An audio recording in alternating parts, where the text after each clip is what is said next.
ने फ़ोन पर अपनी माँ से कहा, माँ मैं बहुत थक गई हूँ, घर संभालते संभालते यहाँ मेरी थकान किसी को नज़र नहीं आती। कुछ दिन आराम करना चाहती हूँ। सोच रही हूँ कुछ दिनों के लिए अपने मायके आ जाऊँ। आते हुए अपने बच्चों को भी साथ ले आऊँगी। वे वहीं से स्कूल चले जाएंगे।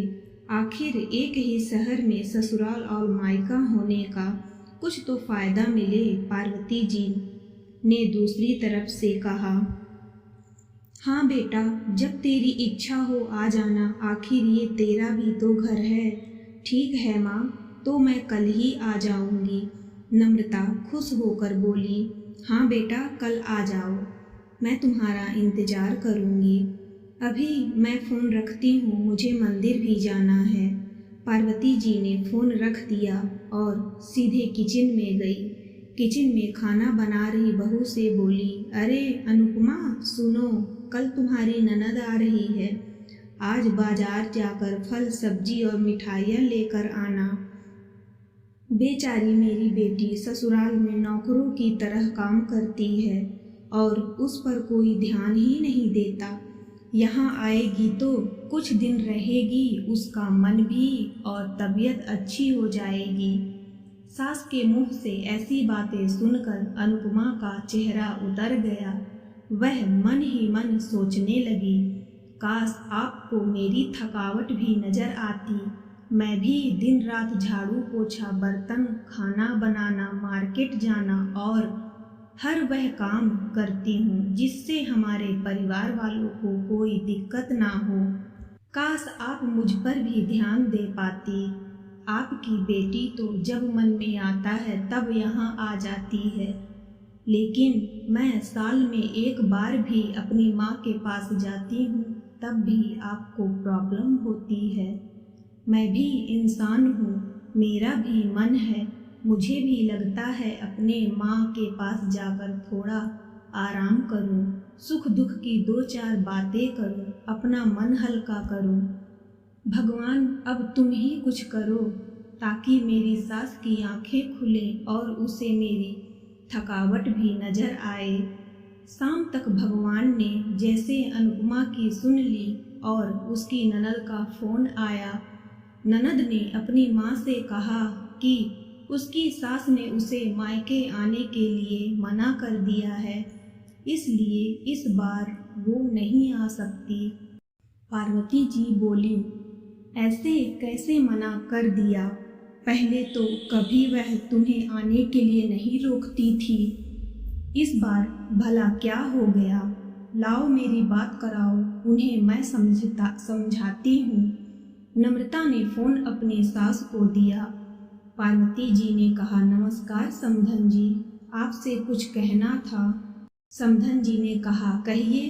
दरअसल नम्रता कल त्योहार है, इसलिए अपने मायके आना चाहती है। अगर आप उसे भेज दें तो अच्छा रहेगा। नम्रता की सास ने कहा, देखिए समधन जी, आपकी बेटी मायके जाकर रहे, इस बात के लिए हमने उसे कभी नहीं रोका और इस बात से हमें कोई प्रॉब्लम भी नहीं है। कुछ दिनों पहले मैं अपने रिश्तेदार के शादी में गई थी। वहाँ अपनी बहू अनुपमा की माताजी से मिलने का मौका मिला। उनसे गपशप करने के दौरान उनकी बातों से पता चला कि अनुपमा को साल में एक ही बार अपने मायके जाने को मिलता है और वह भी बहुत कम समय के लिए। मुझे लगता है आपको पहले अनुपमा को उसके मायके भेज देना चाहिए और वह जब मायके होकर आ जाएगी तो मैं नम्रता को आपके पास भेज दूंगी। एक बहुत ज़रूरी बात जो मुझे लगता है कि आपको समझ लेनी चाहिए, आपको अपनी बहू को भी बेटी की तरह या बेटी से भी ज़्यादा प्यार देना चाहिए। उसे भी मायके जाने की इच्छा होती होगी। हो सकता है नम्रता के वहाँ आने से उसकी आओ भगत करने के लिए आप उसे उसके मायके नहीं भेजती होंगी, या फिर वह आपसे कुछ कहने से अभी डरती हो। अगर आप उसको घर में ही कैद रखेंगी तो एक दिन ऐसा आएगा जब वह आपके खिलाफ बोलने लगेगी फिर वह आपकी सुनेगी भी नहीं और जब चाहे तब अपने मायके जाएगी। ऐसी परिस्थिति आए इससे अच्छा है कि आप ही कुछ बदलाव अमल में ले आएं, जिससे आपका रिश्ता और रिश्ते की मिठास खराब ना हो। पार्वती को अपने समधन के हर एक शब्द में सच्चाई नजर आई। उन्हें महसूस हुआ कि उन्होंने अपनी बेटी के प्यार में अंधे होकर कभी भी अपनी बहू के मन का विचार नहीं किया। उन्होंने हमेशा ही अपनी बेटी को अपनी बहू से ऊपर रखा। दूसरी तरफ नम्रता भी अपनी भाभी के बारे में हो रही इस बातचीत को सुन रही थी। उसने भी रियलाइज किया कि वह कभी भी अपनी भाभी के साथ ठीक से बात नहीं करती और जब जब वह अपने मायके जाती है तो भाभी थोड़ी उदास रहती हैं।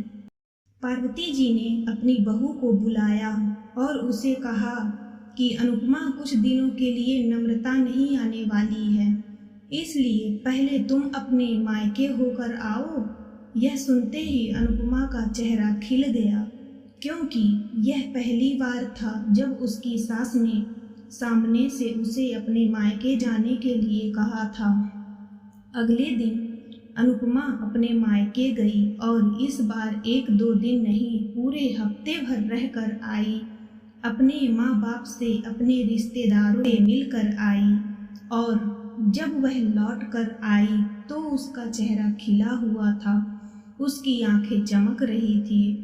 अनुपमा ने आने के बाद नम्रता भी अपने मायके आई और इस बार वो खुद सामने से अपनी भाभी से खुशी खुशी मिली और अच्छे से बात की।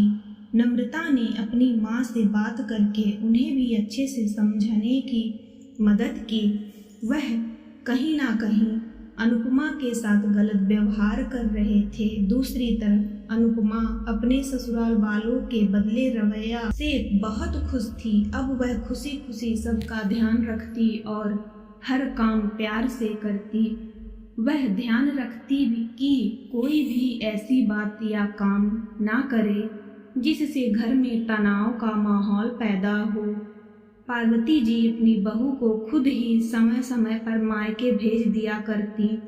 एक छोटे से बदलाव ने सास बहू और भाभी ननद के बीच की कड़वाहट को दूर कर दिया और रिश्तों को और भी ज़्यादा मीठा और मजबूत कर दिया।